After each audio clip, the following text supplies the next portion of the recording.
శ్రీ గురుభ్యో నమః. శ్రీ మాతాపితృభ్యో నమః.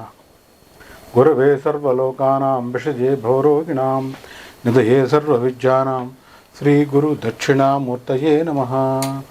ఓం నమః ప్రణవార్థాయ శుద్ధ జ్ఞానైకమూర్తయే నిర్మలాయ ప్రశాంతాయ శ్రీ గురు దక్షిణామూర్తయే నమః. జ్ఞానానందమయం దేవం నిర్మల స్ఫటికాకృతిం ఆధారం సర్వవిద్యానాం హయగ్రీవముపాస్మహే. శ్రీ గురుభ్యో నమః. శ్రీ మాతాపితృభ్యో నమః. ముందుగా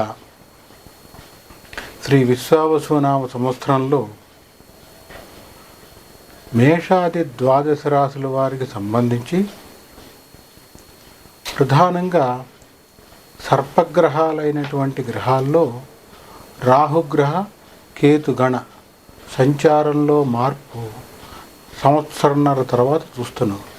అంటే చెప్పాలి అంటే 18 నెలల తర్వాత రాహువు కేతువు వీళ్ళిద్దరూ కూడా సంచారంలో మరి మార్పును చూస్తున్నాం. ఎప్పుడు అంటే మే నెల తారీఖున 18వ తారీఖు మే నెల 18వ తారీఖు సర్పగ్రహమైన రాహుగ్రహంతో పాటు కేతుగణం ఈ రెండు గ్రహాలు మార్పు చూస్తున్నాం. దీని మార్పు వల్ల ఈ జరిగే మార్పు ద్వారా ఏ ఏ రాశుల వారికి ఎలాంటి ఫలితాలు ఉంటాయి, ఎవరికి శుభ ఫలితాలు ఉంటాయి, ఎవరికి అశుభ ఫలితాలు ఉంటాయి, ఎవరికి మిశ్రమ ఫలాలు ఉంటాయి అనేది తెలుసుకుందాం. అసలు రాహుకేతువులు ఎవరు అని పరిశీలించుకుంటే ఈ రెండూ కూడా మేషం నుంచి మీనం వరకు ద్వాదశ రాశుల్లో వీరికి స్థానం లేదు. ఏ రాశిలో ఉంటే ఆ రాశి నుంచి ఇచ్చే ఫలితంతో పాటుగా వీటికి కొన్ని గ్రహాలతో మిత్రత్వం, కొన్ని గ్రహాలతో శత్రుత్వం కూడా ఉంది. ఆ రకంగా సర్పగ్రహాలైనటువంటి ఈ రెండూ కూడా జీవుణ్ణి లేదా జాతకుణ్ణి బాధ పెడుతూ ఉంటాయి. ఇవి ఎందుకు పడతాయి దోషంలో అంటే మనం చేసుకున్న పురాకృత కర్మ అంటాం. అంటే ప్రారబ్ధ కర్మ ద్వారానే ఈ యొక్క రాహుగ్రహ కేతుగణ దోషంలో ఉండటం అనేది జరుగుతుంది. సరే, దోషంలో ఉన్నాయి, దోషం పోవాలంటే ఏం చేయాలి అనేది కూడా చెప్తాను. ఇక్కడ ప్రధానంగా గోచారం ఇప్పుడు జరిగేటువంటిది గోచారం. అంటే ఈ మే నెల 18వ తారీఖు నాడు గోచార రీత్యా రాహువు మీనరాశిలో ఉన్నటువంటి రాహువు పూర్వభాద్ర నక్షత్రంలో 4వ పాదంలో ఉన్నటువంటి రాహుగురు సంచార రీత్యా మీనరాశి నుండి పూర్వభాద్ర నక్షత్రం 3వ పాదం అయినటువంటి కుంభరాశి ప్రవేశం చూస్తున్నాం. అది 18వ తారీఖు నాడు మే నెల 18. అదే రోజు అదే సమయంలో రాహువు మారే సమయంలోనే అంటే ఏకకాలం అంటాం. ఒకే సమయంలో ఏకకాలంలో అంటే ఒకే సమయంలో కేతుగణం కూడా అదే 18వ తారీఖు నాడు మరి కేతుగణం మార్పు చూస్తున్నాం. ఎక్కడి నుంచి అంటే కేతువు తాను ప్రస్తుతం కన్యారాశిలో ఉన్నాడు. అందున కన్యారాశిలో వచ్చేటప్పటికి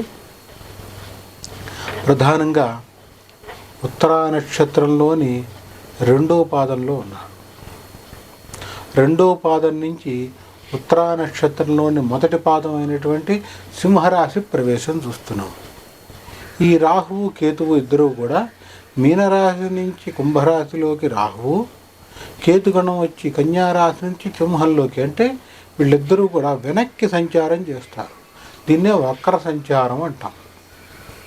సంచారంలో మొత్తం 7 గ్రహాలు కూడా ఋతుమార్గంలో ముందరకు వెళ్తూ ఉంటే ఈ 2 గ్రహాలు వెనక్కి వక్ర మార్గంలో సంచారం చేస్తాయి. రాహు అయినా కేతు అయినా సర్పగ్రహాలు అవటం ద్వారా వీటి సంచారమే వక్ర సంచారంగా ఉంటుంది. ఇక ఈ రాహు కేతుగణ మార్పుల ద్వారా సంచారంలో ఏ ఏ రాశుల వారికి ఏ రకంగా ఉంటుంది అనేది తెలుసుకుందాం. ఇక్కడ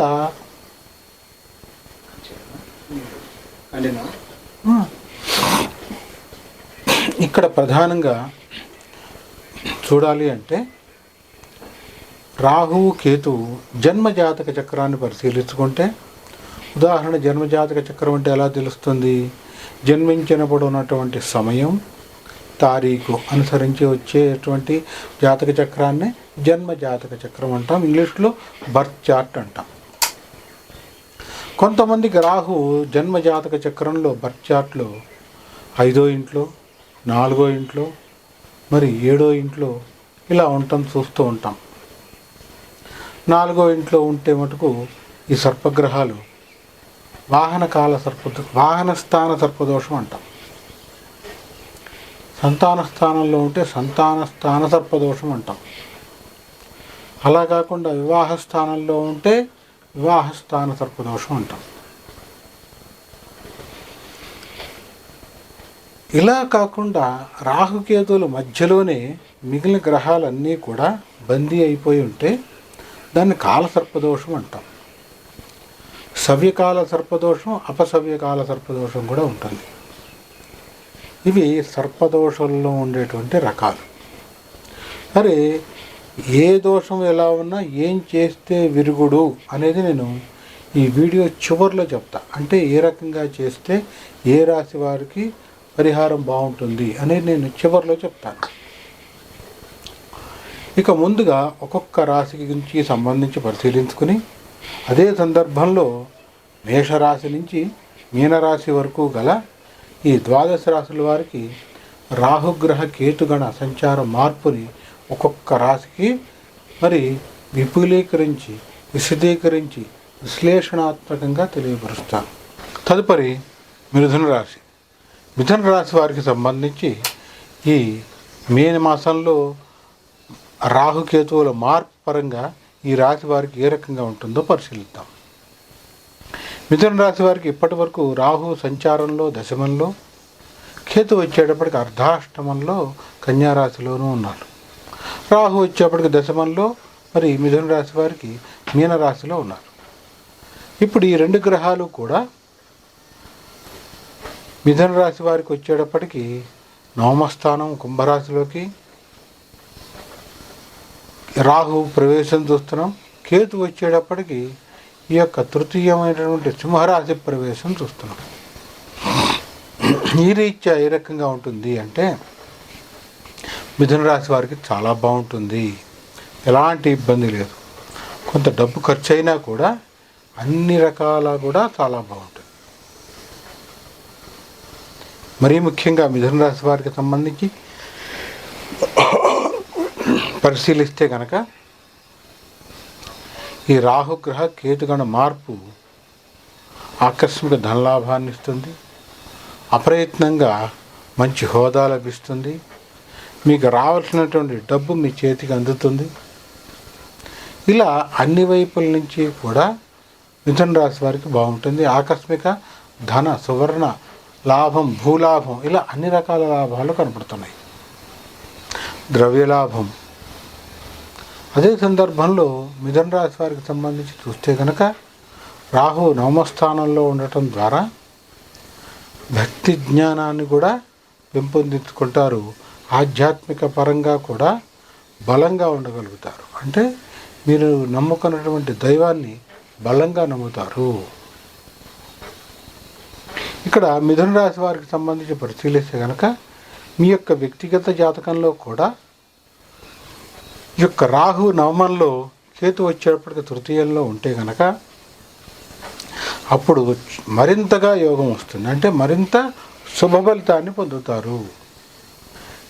ఇక్కడ చిన్న ఒకటే ఒక ఇబ్బంది ఏది అంటే మిథున రాశి వారికి సంబంధించి పరిశీలిస్తే కనుక తండ్రికి ఆరోగ్య భంగం అని చెప్తాం.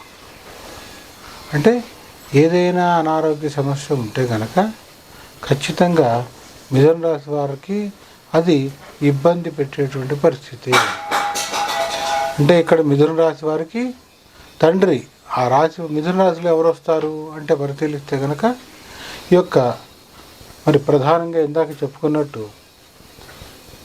మృగశిర నక్షత్రంతో పాటు, మృగశిర నక్షత్రం మొదటి 3, 4 పాదాలు, ఎందుకని అంటే మృగశిర నక్షత్రంలోని 1-2 పాదాలు వృషభ రాశిలో ఉంటాయి కాబట్టి మిథున రాశిలో 3-4 పాదాల వాళ్ళు, అంతేకాకుండా ఆరుద్ర నక్షత్రంలోని 4 పాదాలతో పాటు పునర్వసు నక్షత్రంలోని 3 పాదాల వాళ్ళు ఈ యొక్క మిథున రాశిలోనే ఉంటారు.